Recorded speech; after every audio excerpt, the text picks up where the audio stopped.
Aujourd'hui, dans notre évangile de Matthieu,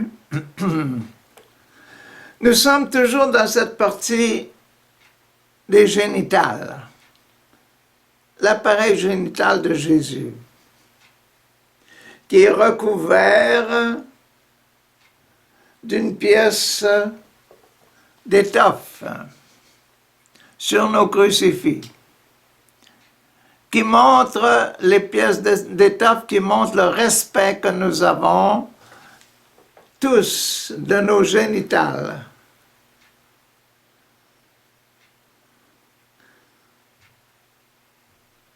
Je voudrais dire que à la télévision, de ce côté-là, on cherche plutôt à enlever des vêtements qu'à en mettre trop.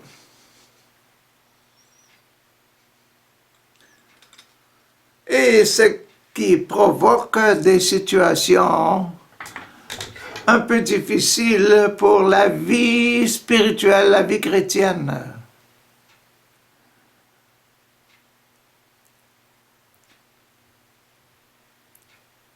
Je pense qu'on devrait purifier nos moyens de communication, nos télévisions, nos programmes de télévision, de sorte que la vie chrétienne devienne plus simple, plus ouverte envers le Seigneur et qu'il nous reste moins de remords. Qu'on nous fasse voir moins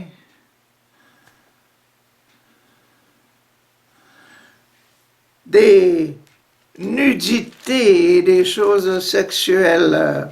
Donc aujourd'hui, dans ce chapitre, dans cette portion sur les génitales, l'appareil génital de Jésus, nous sommes rendus au passage numéro 5, 6 et 7. 5, 6 et 7.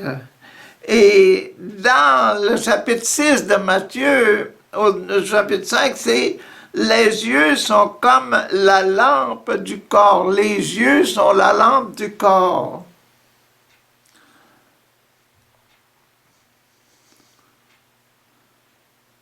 C'est le numéro 5, le sacrement de l'extrême-onction. L'extrême-onction, les yeux sont les fenêtres du corps.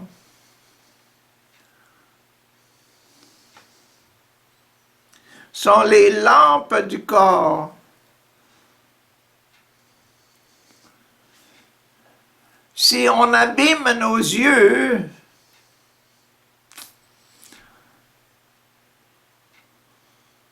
la lampe éclaire moins.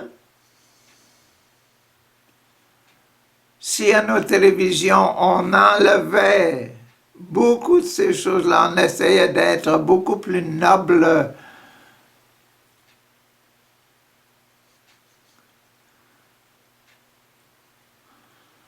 je crois qu'on pourrait faire beaucoup de bien à notre monde actuel. Pourquoi? Parce que c'est vivre selon ce que Jésus demande qui rend les personnes heureuses.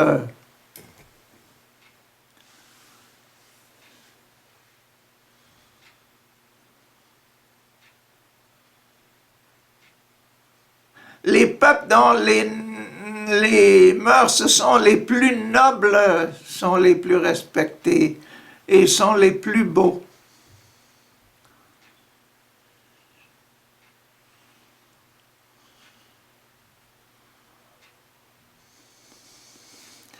On a tort d'enlever Jésus de nos réunions de gouvernement et de provinces et de villes. On a tort parce que c'est Jésus qui apporte la paix. C'est lui qui apporte la paix, c'est lui qui apporte aussi les bonnes relations, la réconciliation, c'est lui qui va apporter la réconciliation. Si on enlève Jésus de tout, de partout, tout est partout, aïe, aïe, aïe, aïe, aïe, ça sentira la pourriture un peu partout.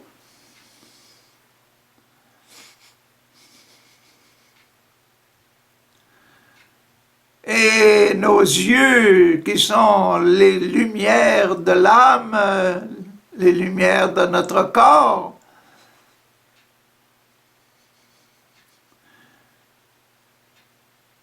quand on affaiblit la puissance de nos yeux,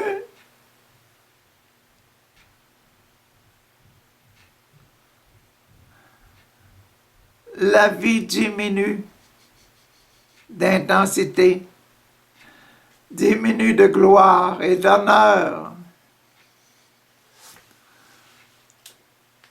et diminue aussi en louange.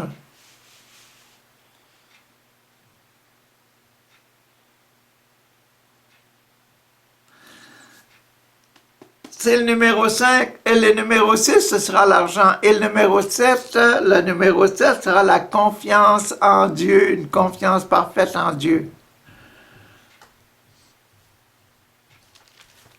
Donc aujourd'hui, pour le numéro 5, dans le chapitre 25, là,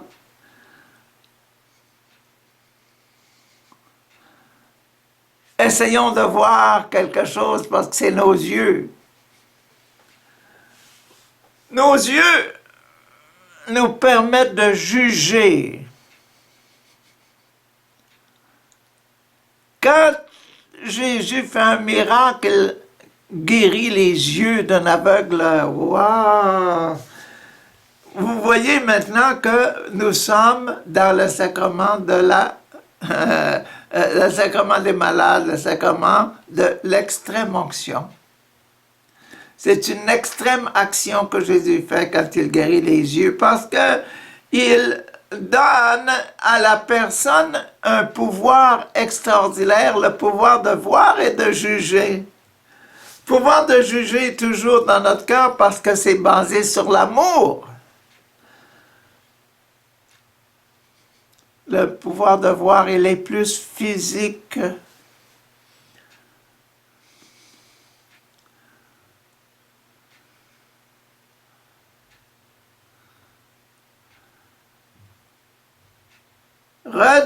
Donnez la vue à un aveugle et vous allez voir que les choses qu'il va faire après vont être pas mal meilleures.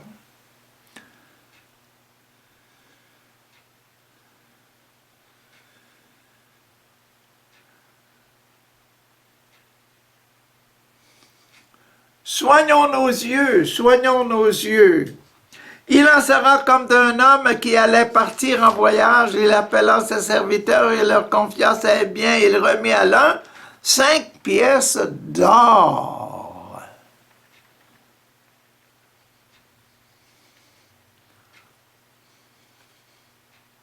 Un autre 500 pièces d'or. Un autre 200 pièces d'or. Et à un troisième, 100 pièces d'or. Chacun selon ses capacités relationnelles avec les gens, mathématiques, investissement, courage, selon ses capacités. 500 au premier parce qu'il était plus solide, plus actif, il y avait plus de belles qualités.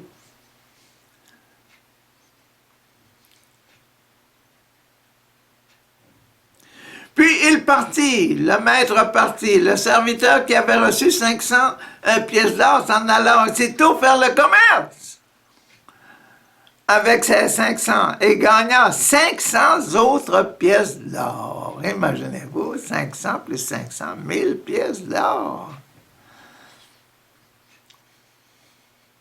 Celui qui avait reçu 200 agit de même et gagna 200 autres pièces. Mais celui qui avait reçu 100 pièces d'or s'en alla creuser un trou dans la terre et il cacha l'argent de son maître. Ah. Longtemps après,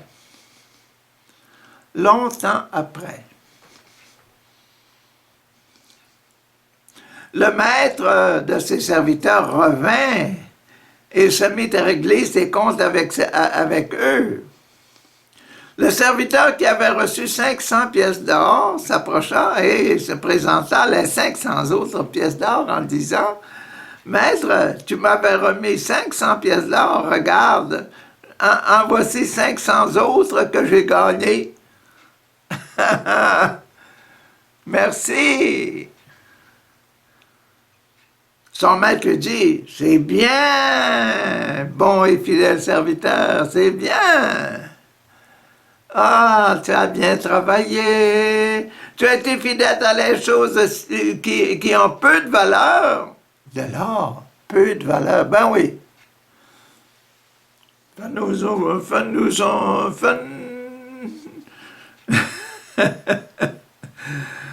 Créons-nous pas des mauvaises idées. Hein? C'est peu de valeur. De l'or, même de l'or, ça a peu de valeur. Je te confierai, par conséquent, celles qui ont beaucoup de valeur. Les valeurs matérielles, peu de valeur. Les valeurs de l'âme, les valeurs spirituelles, les valeurs de la formation morale, ah, ça, c'est de la valeur. Ça vaut plus que de l'or. Le cœur de nos enfants vaut bien plus que la peine que l'on se donne pour eux.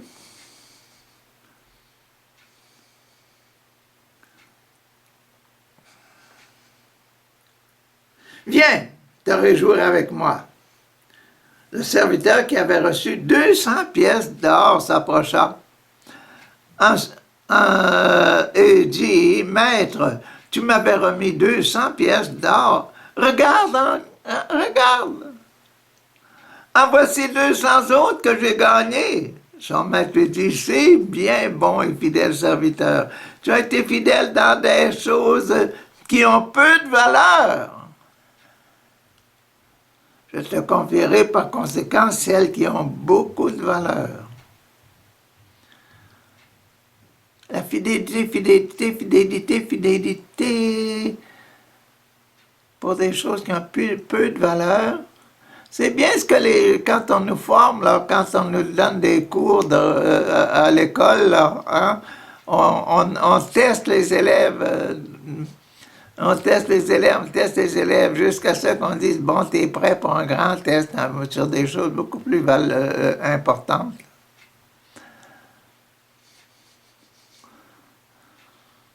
Et à la fin de l'année, on dit 50% c'est passé. Tu as doublé. Ah! Je te confierai par conséquent celles qui ont beaucoup de valeur. Viens te réjouir avec moi. Enfin, le serviteur qui avait reçu 100 pièces s'approcha et dit, « Maître, je savais que tu es un homme dur. » Pour être un homme dur, il ne faut pas nécessairement être un homme fâché. Quelqu'un qui est dur, parfois, les moments qui sont durs à cause du règlement de la maison, là,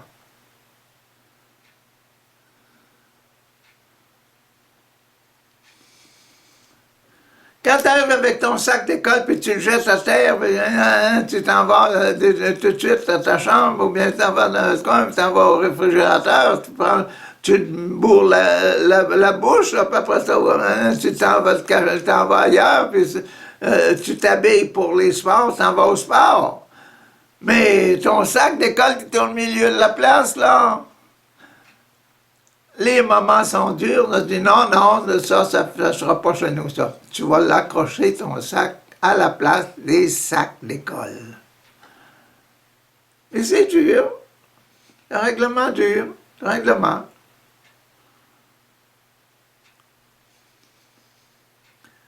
La maman n'a pas besoin de se forger, elle dit simplement « Hey, accroche ton sac avant de t'en aller, nettoie la place, laisse pas la place malpropre. »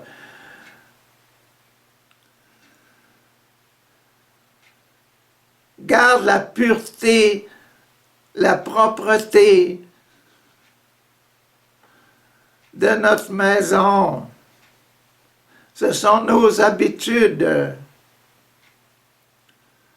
Ah, ben c'est ça. Dans la vie spirituelle aussi. Tu moissonnes où tu n'as pas ressemé, tu récoltes où tu n'as pas répandu de graines. J'ai eu peur, je suis allé cacher ton argent dans la terre. Regarde, voici ce qui t'appartient. Hein? Son maître lui répondit, serviteur mauvais et paresseux.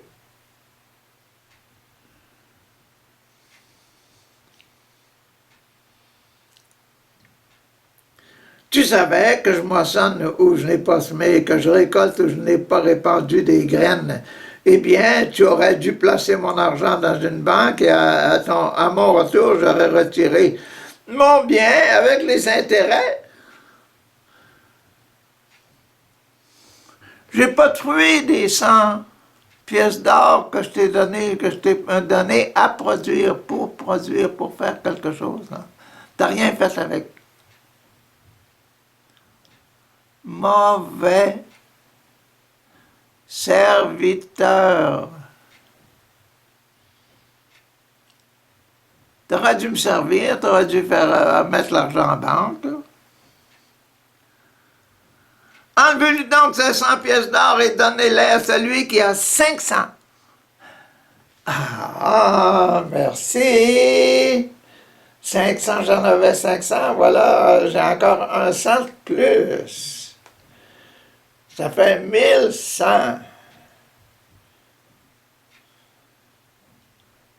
Qui peuvent m'aider à jongler encore. Oui, aïe, car à tout homme qui a, on donnera davantage et sera dans l'abondance, mais celui qui n'a rien, tu dis, tiens, maître, là, prends tes 100 pièces, 100 pièces d'or, là. T'es pas mieux qu'avant. T'avais mis mes pièces d'or dans la terre quelque part. T'en as jamais servi. Tu n'as pas besoin.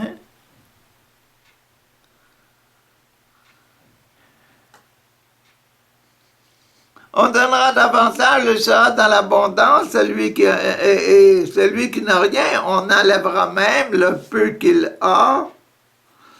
Quant à ce serviteur inutile, jetez-le dehors dans l'obscurité, c'est là qu'il pleurera et grincera des dents.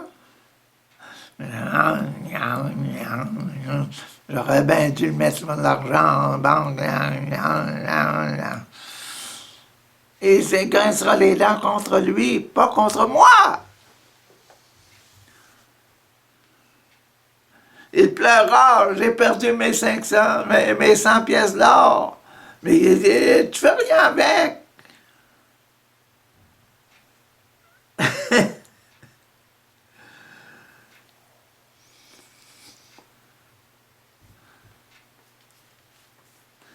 Aïe, aïe, aïe, c'est ça le numéro 5, là. Le segment, les yeux. Avec les yeux, tu vois, oh, aïe, aïe, il va bien, ça va bien, là, ça va bien, là, oh, ça va mal, là. Là, il y a besoin de la réparation, il y a besoin de soutènement, il y a besoin de faire un bon programme pour améliorer la condition du cœur de cet homme-là. Notre carême.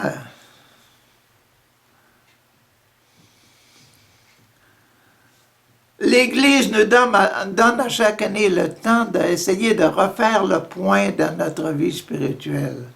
Même si on ne comprend pas grand-chose, là, mais c'est important, si on sait que c'est simplement comme ça, un trésor, puis que le trésor doit grandir, que comment faire grandir, ça dépend de l'explication des prêtres et des religieux et ceux qui nous enseignent, ceux qui nous indiquent quoi faire.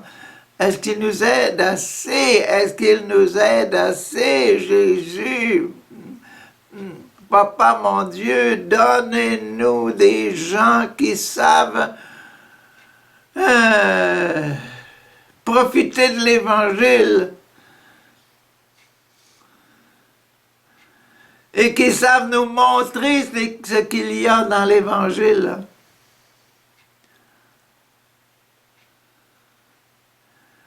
Des gens qui savent creuser, travailler toujours patiemment dans la prière, et aider les gens par leur exemple. On a besoin d'ouvriers pour la moisson. Et des parents qui saisissent le sens de la richesse intérieure et de la richesse des évangiles. C'est ça que j'essaie de vous donner, là. Quelle est la richesse? Là, je vous ai dit, on est dans le sacrement de l'extrême-onction et puis c'est les yeux. Ah ben oui, c'est les yeux. J'ai les yeux bouchés, qu'est-ce que vous voulez que je fasse si je vois rien et je peux rien réparer? Si je vois, là, je peux faire des améliorations. Seigneur, ouvre nos yeux pendant le carême. Ouvre nos yeux. Et aide-nous à les maintenir en parfaite santé. Aide-nous à les tenir clairs pour qu'on puisse voir exactement ce qu'il y a dans nos sacrements.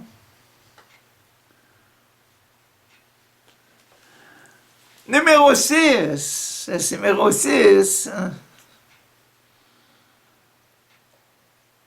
le sacrement de l'ordre, le sacrement des cœurs purs, le sacrement de ceux qui devraient être choisis, le sacrement des bons parents.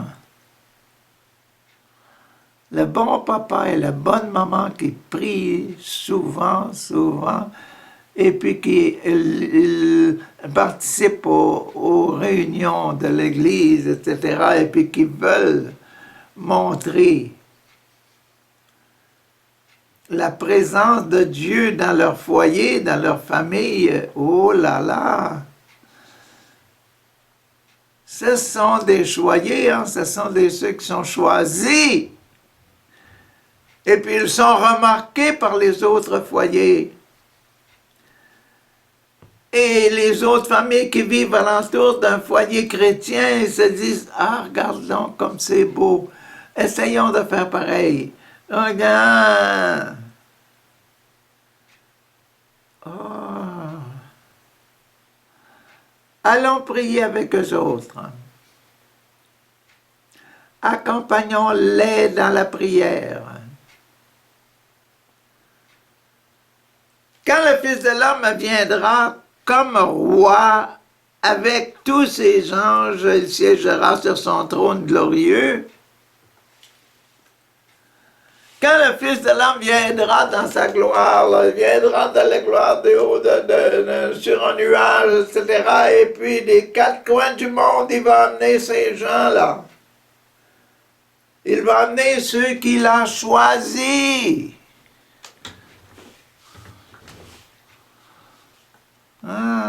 Rassemblés devant lui, tous les peuples de la terre seront rassemblés devant lui et il séparera les gens les uns des autres comme le berger l'évêque, etc., avec sa croix, là, qui marche dans sa procession et rentre dans l'église pour la confirmation, etc., là, l'évêque, hein.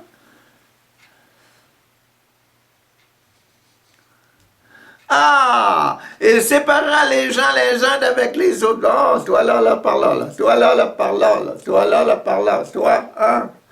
Hi. Toi. Bon, monte la croix, quoi. Et le mouton essaie déjà. Moi, je suis pas un mouton. Moi, je suis un bouc. Je suis un mouton. Je me mets de côté des moutons. Ah! Mais qui fait la loi? C'est la vie de Jésus.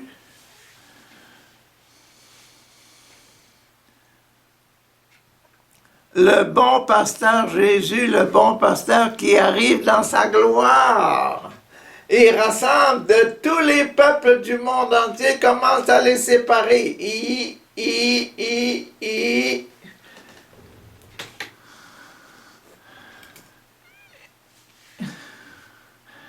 Et les moutons, ceux qui sont des moutons, ils vont se mettre avec ceux qui sont... Et les autres, ils vont se mettre avec les boucs.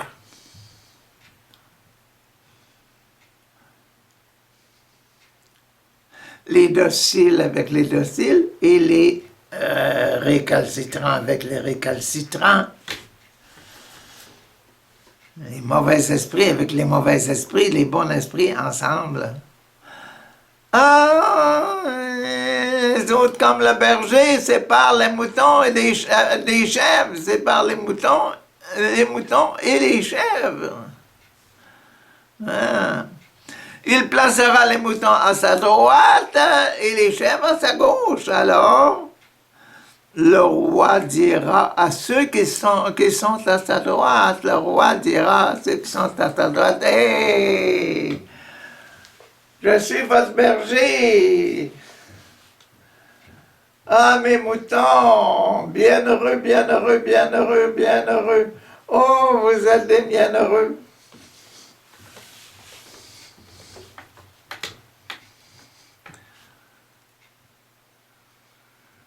Comme dans l'évangile de Saint Luc, les bienheureux d'un côté et les malheureux de l'autre.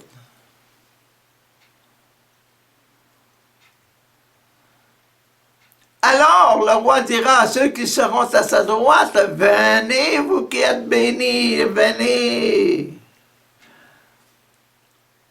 Et recevez le royaume qui a été préparé pour vous depuis la création du monde, car j'ai eu faim. »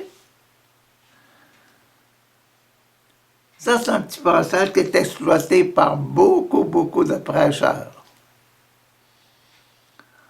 J'ai eu faim, vous m'avez donné à manger, j'ai eu soif, vous m'avez donné à boire, j'étais étranger, je n'ai pas, et vous m'avez accueilli chez vous, j'étais nu et vous m'avez habillé, j'étais malade et vous m'avez pris soin de moi, j'étais en prison et vous êtes venu me voir.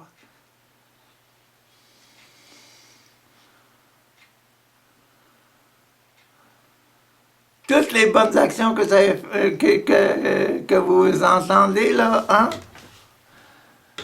C'est beau. C'est beau pour les cœurs purs. Et on est dans le numéro 6, les cœurs purs.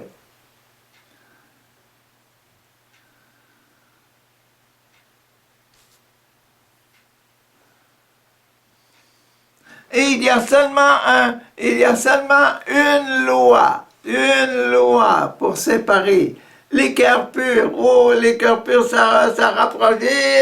Les cœurs purs. Oh, les boucs, je ne suis pas de cette famille-là, moi, là, je suis une autre famille.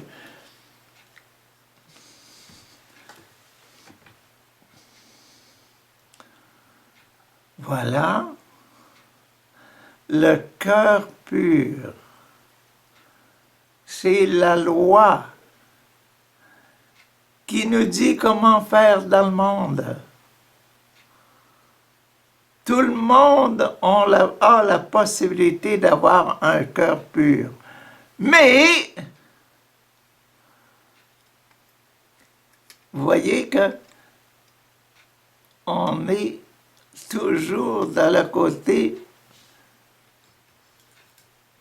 du génital, le côté de l'amour. Il y a seulement un commandement,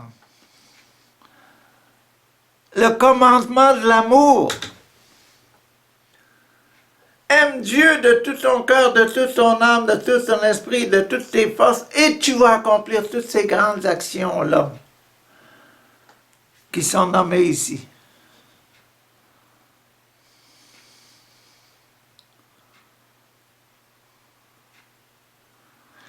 Seulement un. Et le deuxième, c'est aime ton prochain comme toi-même. Parce que vous avez vu, vous m'avez fait ci, vous m'avez fait ça, vous m'avez fait ci, vous m'avez fait ça. Ah, yeah.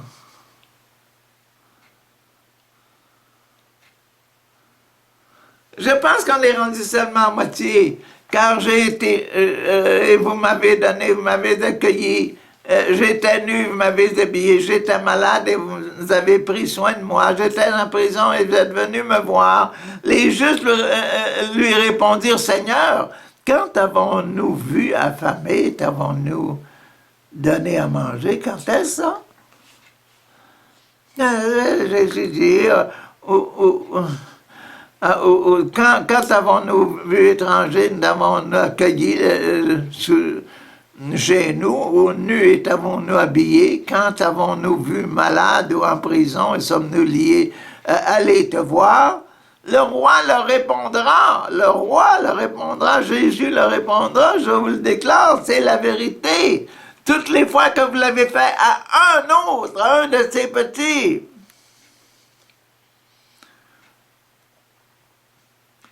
de mes frères, c'est à moi que vous l'avez fait.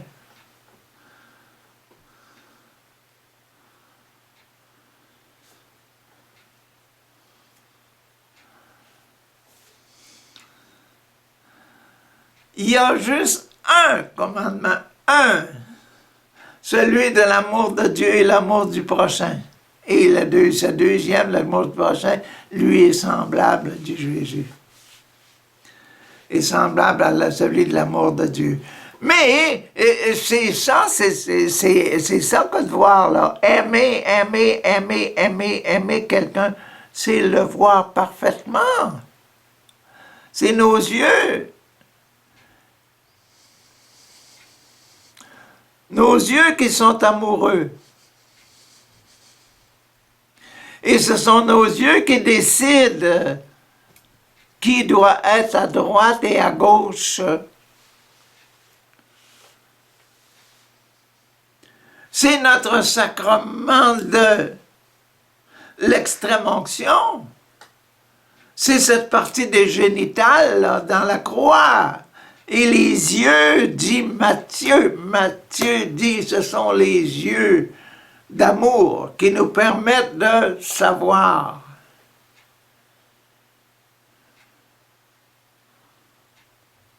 Oh, que c'est important.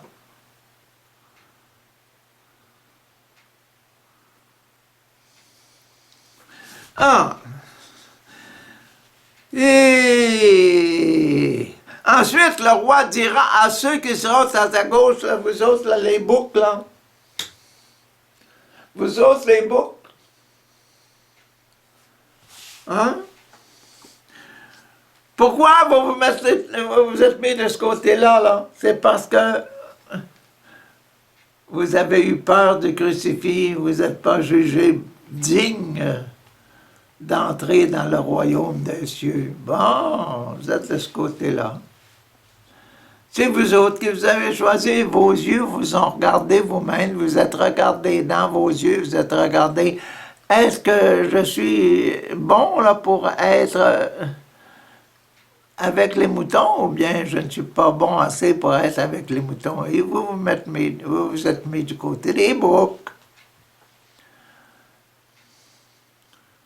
C'est vous qui vous êtes jugé.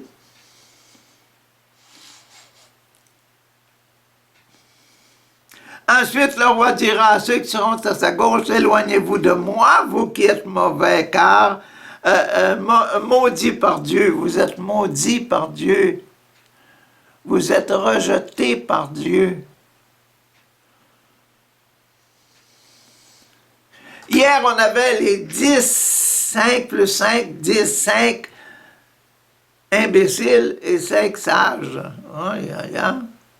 Et celles qui avaient leur lampe, qui avaient apporté un surplus d'huile pour leur lampe, qui avaient la lumière, sont rentrées dans la lumière du ciel, dans la vie, dans toutes les activités des noces, etc.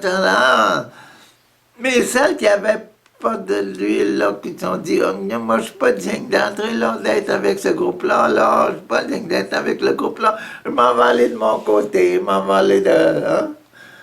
Ah, éternellement malheureux.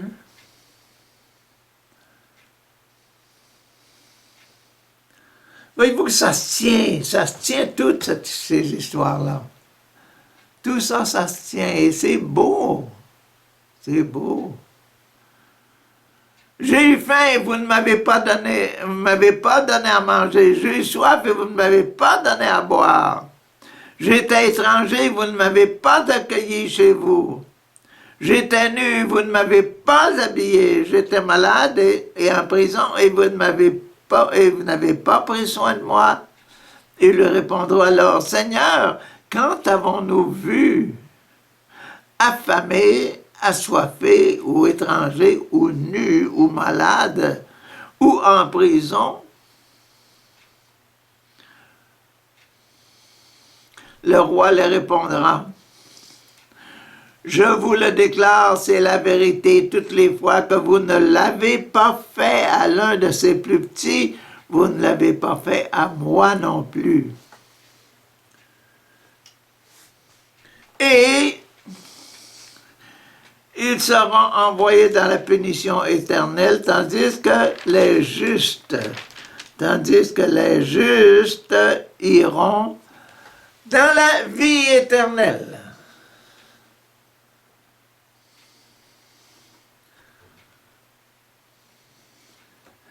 Ah, ça fait 2 leçons que je vous donne sur le sacrement, sur ce sacrement de l'extrême-onction.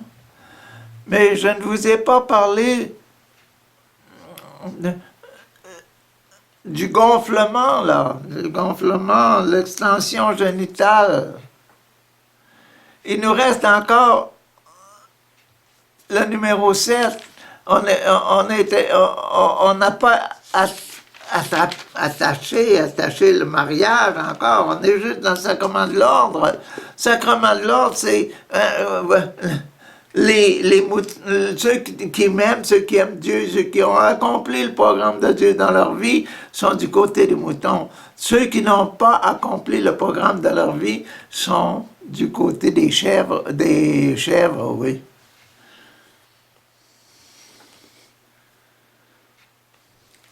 Mais là, il nous reste, parce qu'on est dans le sacrement de l'amour, il nous reste le mariage lui-même. Je pense qu'on va arrêter là, on va traiter seulement de ce gonflement du pénis, là, du sexe, de l'organe génital, seulement demain, pour la partie numéro 7, sacrement du mariage. À demain.